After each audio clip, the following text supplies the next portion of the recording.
بسم اللہ الرحمن الرحیم۔ قرآن ہر انسان سمجھ سکتا ہے، قرآن ہر انسان پڑھ سکتا ہے۔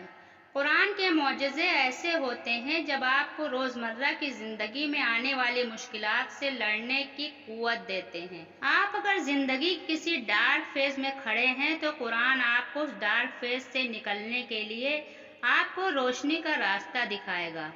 اگر آپ احساس کمتری کا شکار ہیں تو قرآن آپ کو خود اعتماد بنائے گا اور آپ کو یہ سکھائے گا کہ جتنا آپ کے پاس ہے اتنا کافی ہے۔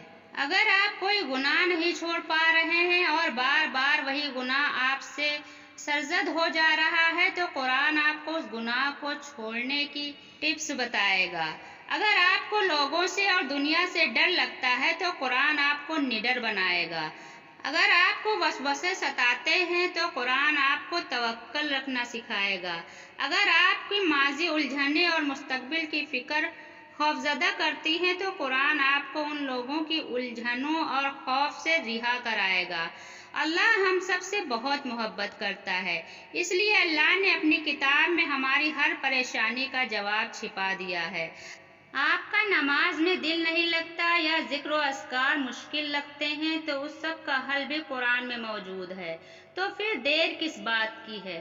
اگر آپ بھی ان تمام مسائل کا حل چاہتے ہیں تو قرآن سے جڑ جائیں اور خود دیکھیں کہ قرآن ویسا نہیں ہے جیسا حد سے بڑھ جانے والے لوگ اسے بیان کرتے ہیں۔ قرآن تو ہمارا دوست ہے، قرآن تو ہمارے رب کا کلام ہے، قرآن تو ہمارے رب کے احکامات اور نصیحتوں کی کتاب ہے۔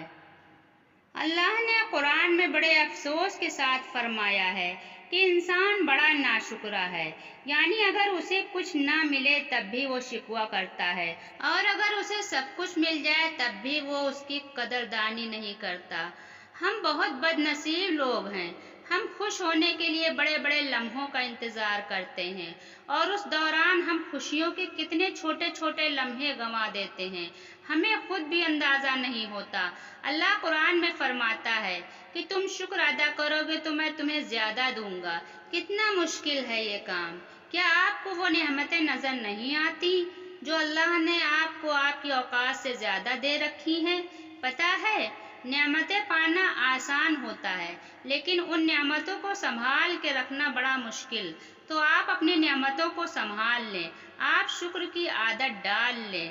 رسول اللہ صلی اللہ علیہ وسلم نے فرمایا کہ مومن کا معاملہ عجیب ہے، اس کا ہر معاملہ اس کے لیے بھلائی کا ہے اور یہ بات مومن کے علاوہ کسی کے لیے میسر نہیں۔ اسے خوشی اور خوشحالی ملے تو شکر کرتا ہے اور یہ اس لیے اچھا ہوتا ہے، اور اگر اسے کوئی نقصان پہنچے تو وہ اللہ کی رضا کے لیے صبر کرتا ہے کیونکہ یہ بھی اس کے لیے بھلائی ہوتی ہے۔ اللہ اپنے بندے کے لیے کبھی بھی برا نہیں سوچتا، اس لیے ہر حال میں شکر ادا کرنا سیکھیں کیونکہ ہمیں جتنا بھی ملتا ہے ہمیشہ اپنے اعمال سے بڑھ کر ہی ملتا ہے، پھر وہ روٹی کا ٹکڑا ہو یا پانی کا ایک قطرہ۔ جب آپ شکر ادا کرنا شروع کر دیں گے تب آپ کو خود محسوس ہوگا کہ وہ روٹی کا ٹکڑا بڑا کھیت بن گیا ہے اور پانی کا قطرہ بھی اب قطرہ نہیں رہا، سمندر بن گیا ہے۔ چینل پر آنے کے لیے بہت بہت شکریہ۔ سبسکرائب کرنا نہ بھولیں۔